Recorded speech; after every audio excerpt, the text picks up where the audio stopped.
बहुत पुराने जमाने की बात है। एक दूर दराज मुल्क में एक नहायत अमीर मगर गुरूर से भरपूर शख्स रहता था। इसका नाम हकीम फरूक था।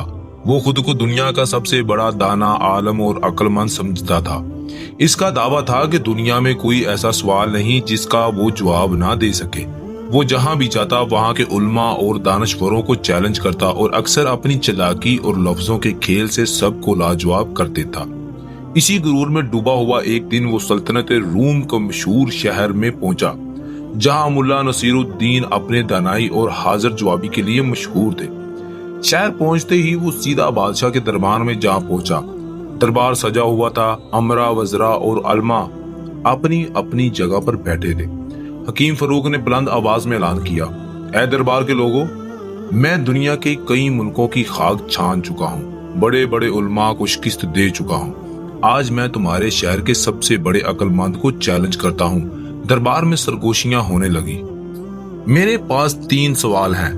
अगर किसी ने इनका सही जवाब दे दिया तो मैं अपनी सारी दौलत इसके हवाले कर दूंगा और हमेशा के लिए इसका गुलाम बन जाऊंगा।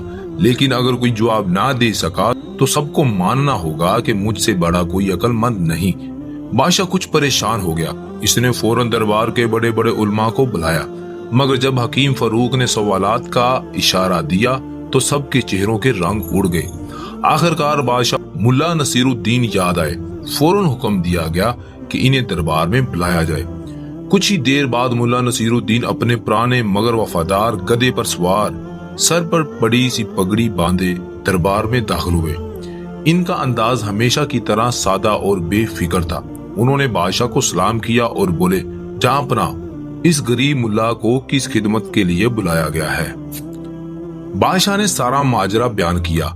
मुल्ला ने हकीम फरूक की तरफ देखा, हल्की सी मुस्कुराहट दी और बोले, अच्छा, तो ये साहब इल्म का मुकाबला चाहते हैं। ठीक है, हम भी हाजिर हैं, पूछिए अपने सवाल। हकीम फरूक ने दिल ही दिल में मजाक उड़ाया, ये सादा सा मुल्ला मेरे सवालों का क्या जवाब देगा?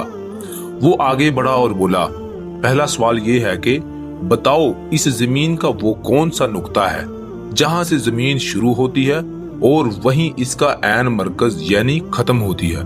दरबार में सन्नाटा छा गया। मुल्ला नसीरुद्दीन ने फौरन अपनी लाठी उठाई, अपने गधे के पांव के नीचे जमीन में गाड़ दी और बोला, यही है जमीन का मरकज। हकीम फरूक गुस्से से बोला, ये कैसा मजाक है? मुल्ला ने सुकून से जवाब दिया, अगर तुम्हें शक है तो पूरी जमीन नाप कर देख लो। अगर 1 इंच भी फर्क निकल आए तो मैं हार मान लूंगा। दरबार में कह के गूंज उठे। दूसरा सवाल। अब हकीम फरूक थोड़ा घबरा गया, मगर इसने खुद को संभाला और कहा, ठीक है, अब बताओ आसमान में कितने सितारे हैं? मुल्ला ने अपने गधे को देखा, फिर आसमान की तरफ देखा और बोले, इतने ही जितने मेरे गधे के जिस्म पर बाल हैं। वो शख्स गुस्से में चीखा, साबित करो। मुल्ला मुस्कुराए, तुम गधे के बाल गिन लो, मैं सितारे गिन लेता हूँ। पूरा दरबार हंसी से गूंज उठा। तीसरा सवाल। अब हकीम फरूक का गुरूर टूटने लगा था, मगर इसने आखिरी कोशिश की। वो मुल्ला के करीब आया और बोला, बताओ तुम्हारे गधे की दुम में कितने बाल हैं? मुल्ला ने फौरन जवाब दिया, जितने तुम्हारी दाढ़ी में हैं। वो शख्स बोला, ये कैसे साबित करोगे? मुल्ला ने कहा, आओ एक एक बाल तुम्हारी दाढ़ी से और एक एक गधे की दुम से निकालते हैं। ये सुनकर हकीम फरूक के होश उड़ गए। वो अपनी दाढ़ी बचाते हुए पीछे हट गया। अब इसके पास कोई जवाब ना था। इसने सर झुका लिया और बोला, मैं हार गया। बादशाह खुश हो गया और मुल्ला को इनाम देने लगा। बादशाह ने पूछा, मुल्ला, क्या वाकई आपको इन सब सवालों के जवाब मालूम थे? मुल्ला नसीरुद्दीन मुस्कुराए और बोले, जहांपनाह, इल्म का मकसद लोगों को नीचा दिखाना नहीं होता। वो शख्स गुरूर में अंधा हो गया था। मैंने सिर्फ इसकी अपनी मुंतिक और इसके खिलाफ इस्तेमाल किया। बादशाह हैरान रह गया। मुल्ला नसीरुद्दीन अपना इनाम लेकर अपने गधे पर सवार हुए और चुपचाप वापस चले गए। पूरे शहर में बात फैल गई कि असल अक्लमंद वो नहीं जो मुश्किल सवाल पूछे, बल्कि वो है जो मुश्किल को आसान बना दे। इस कहानी से हमें सबक मिलता है कि गुरूर इल्म को बर्बाद कर देता है, असल दानाई सादगी में होती है। कहा जाता है कि पुराने जमाने में बगदाद पर बादशाह अब्दुल्ला की हुकूमत थी। वो नहायत सखी, आदल और राया पर मेहरबान हुक्मरान था। इसका एक बेटा था, शहजादा अहमद। جو نہ صرف بہادر بلکہ اپنے والد کی طرح نیک دل بھی تھا۔ رایا اسے دل و جان سے چاہتی تھی۔ ایک دن شہزادہ احمد اپنے قریبی دوست جلال اور محافظوں کے ساتھ شکار کے لیے جنگل کی طرف روانہ ہوا۔ شکار کھیلتے کھیلتے وہ لوگ جنگل کے اندر بہت دور نکل گئے۔ شام ہونے کو آئی تو جلال نے کہا، شہزادے اب واپس چلنا چاہیے، اندھیرا ہونے والا ہے۔ شہزادہ احمد نے واپسی کا ارادہ کیا ہی تھا کہ اچانک ایک عجیب و غریب پرندہ آسمان پر ظاہر ہوا۔ وہ سنہری رنگ کا تھا اور اس کے جسم سے آگ کے شعلے نکل رہے تھے۔ وہ بغیر پر ہلائے فضا میں تیر رہا تھا۔ اچانک وہ پرندہ نیچے آیا اور اس کے جسم سے نکلنے والی چنگاریوں نے جنگل میں آگ لگا دی۔